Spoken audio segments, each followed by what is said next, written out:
Now, in order to present the full life cycle of a process, we need to look at two more system calls, exit and wait. Exit is the call a process uses to voluntarily terminate.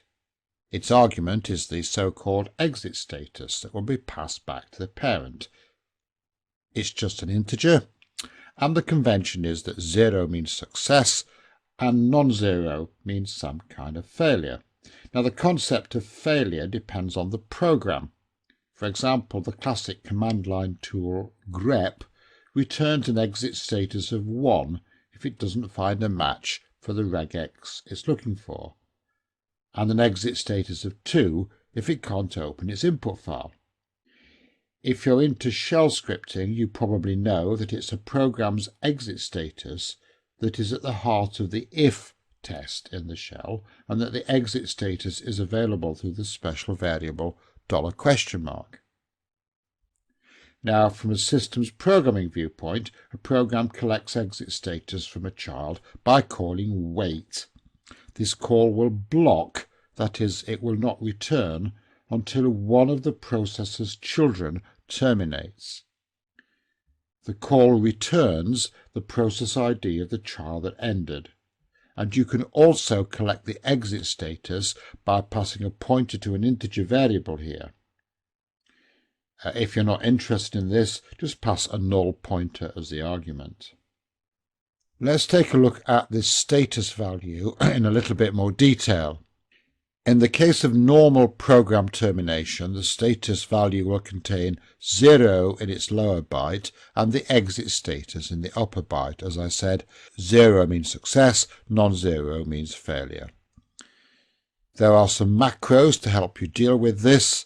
This first one always amuses me. It looks like wife exited, suggesting that maybe your spouse has walked out on you. In fact, this macro just returns a Boolean value to say whether the child exited normally. In that case, the macro wExitStatus will isolate and return the exit status itself. In the case of an abnormal termination where the process was killed by a signal, the lower 7 bits of the status contain the number of the signal that killed the process. The next bit contains the core dumped flag to say that a memory image of the process was written. Again, there are some macros to help you test for the case where the process is killed by a signal and to isolate and return the signal number. Now, here's a little program that doesn't really do anything useful. It's purely to demonstrate how exit status works. This program forks. The parent waits for the child to finish, and then it uses those macros that I showed to you to determine whether the child terminated normally or whether it was killed by a signal. The current version of the child just reports its process ID. Here's a system call I haven't actually shown you in the slides, but it's pretty simple. It just returns the process ID of the current process. We sleep for 5 seconds and then we exit, returning a essentially arbitrary exit code. Let's build this and then we'll try running it.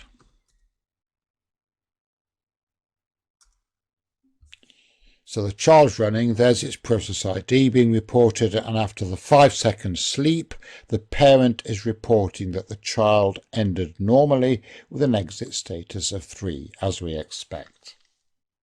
Let's hop over back here into the edit window and let's change the sleep time to 500 seconds. We'll save the file, we'll recompile it.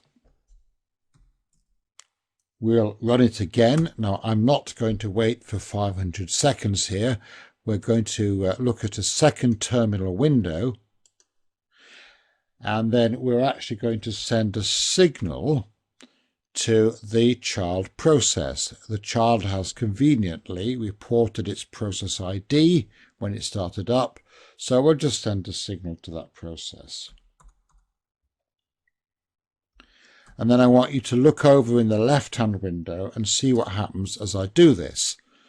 The parent has reported that its child was terminated by signal number 15.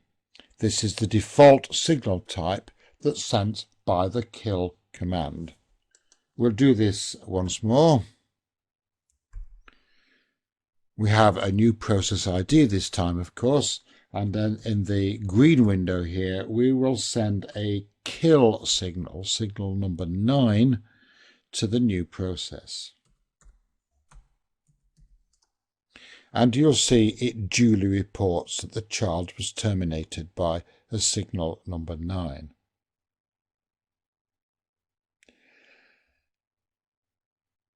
Now, both of those signals were generated externally using the kill command. So let me just do one other case. Let's actually force a signal to be generated in the child process.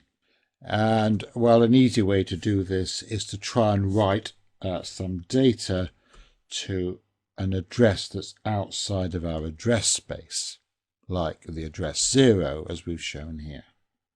We'll save it, we'll recompile it, and we'll run it again. And you will see that the parent is reporting that the child is terminated by signal number 11. What is signal number 11 exactly? Well, it's a SIG-SEG-V, a segmentation violation signal. It indicates that the process has tried to write or to access a memory address that's outside of its address space. Now, unlike the example I've just shown you, it is more common for the child process to run some other program rather than continuing to execute in the same program as the parent. And this leads me on to the idea of the process life cycle. Typically what happens is a parent forks, it creates a child, that child does an exec of some other program. That program will eventually exit. Meanwhile, the parent does a wait to wait for that child to terminate. This is precisely what the shell does.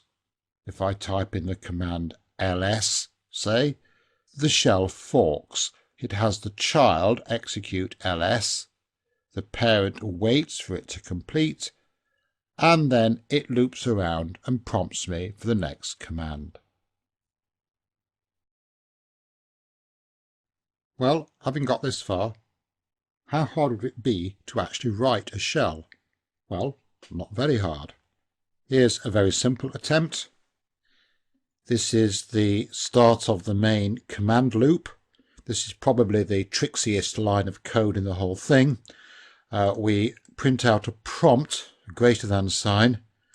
We read a line from standard input into the buffer called line, and we carry on looping until getS tells us that we've reached end of file. By the way, getS is deprecated because there is no way to prevent it overrunning the end of the buffer. So it's fine here just for demonstration purposes, but don't use it in production code, please. Then we fork. If we're the child, we exec the command that we've just read in. Now it looks as if we're passing the same argument twice here. Well, indeed we are. This is the name of the executable image, and this argument will end up as argv0 in the new program. Now, as we discussed, the exec doesn't return unless it fails, probably because it can't find the command. So we print out an error message and we exit with a non-zero exit status. Normally, of course, the exit is in the program that we've just execed. All we do if we're the parent is to wait for the child to finish. The 0 that we're passing in there means that in this case we're not actually interested in retrieving the child's exit status. And once the wait returns to us, we loop round and prompt again. Let's try building it.